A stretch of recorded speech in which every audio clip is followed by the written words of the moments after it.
राष्ट्रवादी काँग्रेस शरदचंद्र पवार पक्षाचे ज्येष्ठ नेते अनिल देशमुख आपल्यासोबत आहेत। अनिलजी, महाराष्ट्रामध्ये महाविकास आघाडीला यश मिळताना दिसतंय, जरी तुमचा अंदाज त्याच्यापेक्षा मोठा असला तरी जवळपास 24 ते 25 जागा महाविकास आघाडीला मिळतील असा एक चित्र जो आहे तो एबीपी माझाच्या एक्झिट पोलमध्ये दिसतंय।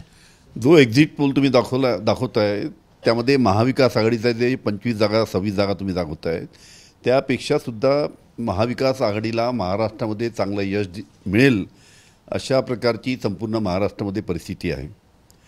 तो आपल्याला सांगतो की काँग्रेस, राष्ट्रवादी, शिवसेना आणि मित्रपक्ष म्हणून आम्हाला 35च्या वरती जागा या ठिकाणी महाविकास आघाडीला महाराष्ट्रामध्ये मिळेल आणि भारतीय जनता पार्टीला मोठा पराजय महाराष्ट्रामध्ये पाहावं लागेल अशा प्रकारचं चित्र महाराष्ट्रामध्ये होतं। आणि तशाच पद्धतीने 4 तारखेला जेव्हा निकाल येतील तेव्हा आम्हाला महाविकास आघाडीला 35च्या वरती जागा आपल्याला आलेल्या दिसतील।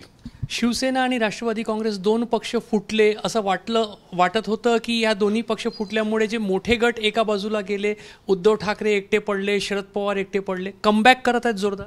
असं आहे की उद्धवजी ठाकरे यांची शिवसेना फोडली का फोडली? 50 खोके एका आमदाराला 50 कोटी रुपये देऊन 50 आमदार फोडले।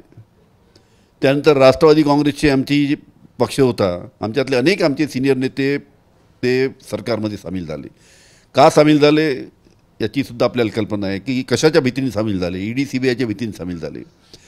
त्याच्यामुळे आमचं उद्धवजी ठाकरे यांचा पक्ष गेला, चिन्ह गेलं, राष्ट्रवादी काँग्रेसच्या पवार साहेबांचा पक्ष गेला, चिन्ह गेलं। आम्ही नवीन चिन्ह घेऊन या निवडणुकीत उभं राहिलो। पवार साहेबांचं आमचं राष्ट्रवादी काँग्रेसचा चिन्ह, आमचा तुतारी हे घेऊन आम्ही जनतेसमोर गेलो। उद्धवजी ठाकरे यांचं नवीन चिन्ह मशाल हे घेऊन ते जनतेसमोर गेले। आणि ज्या पद्धतीनं आम्ही महाविकास आघाडीच्या माध्यमातून काँग्रेस असो, राष्ट्रवादी असो, शिवसेना असो एकोप्याने एकत्र येऊन आणि बाकी आमचे मित्रपक्ष एकत्र येऊन ज्या पद्धतीनं आम्ही निवडणूक लढलो त्याच्यामुळे आम्हाला 35च्या वरती महाराष्ट्रामध्ये जागा येणार हे आपल्याला 4 जूनला दिसेल।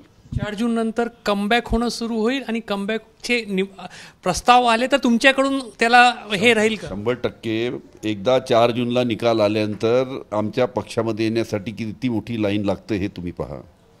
मी आज माननीय आपले तटकरे साहेबांचं स्टेटमेंट ऐकलं।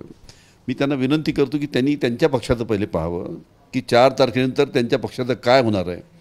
त्यांनी वक्तव्य करताना सांगितलं की जयंत पाटील काँग्रेसमध्ये जाणार, हे जाणार, ते जाणार। असं आहे की आम्ही काँग्रेस, राष्ट्रवादी, शिवसेना एकत्र आहोत आणि ज्या पद्धतीनं आमच्या राष्ट्रवादी काँग्रेसचा जो स्ट्राईक रेट आहे 10 पैकी आमच्या कमीत कमी 8 खासदार निवडून येतील अशा प्रकारची परिस्थिती आहे। कमीत कमी आमचा तर अंदाज 9 यायला पाहिजे। एखादी चुकीने गेली, एखाद्या ठिकाणी मला धक्का लागला म्हणून एखादी जागा किंवा 2 जागा गेल्या तर ठीक आहे, 8 किंवा 9 जागा राष्ट्रवादी काँग्रेसच्या येतील अशा पद्धतीचं चित्र महाराष्ट्रामध्ये आहे। बारामती सुद्धा येणार, सुप्रियाताई सुद्धा तिथे निवडून येणार। ज्या पद्धतीचं राजकारण बारामतीमध्ये करण्यात आलं, ज्या पद्धतीनं घरामध्ये भांडणं लावण्यात आले, ज्या पद्धतीनं शेवटल्या दिवशी पैशाचा गैरवापर करण्यात आला, रात्रभर बँका उघड्या ठेवून त्यांनी पैशाचं वाटप करण्यात आलं आणि ज्या पद्धतीनं शरद पवार साहेबांनी ज्या अजित पवार साहेबांना इतक्या राजकारणात आणली, इतकी मोठी पदं दिली आणि त्यांनी अशा पद्धतीनं भारतीय जनता पार्टीच्या नादाला लागावं हे काही जनतेला पटलं नाही। त्याच्यामुळे बारामतीमध्ये सुद्धा 100% सुप्रियाताई चांगल्या मतांनी निवडून येतील।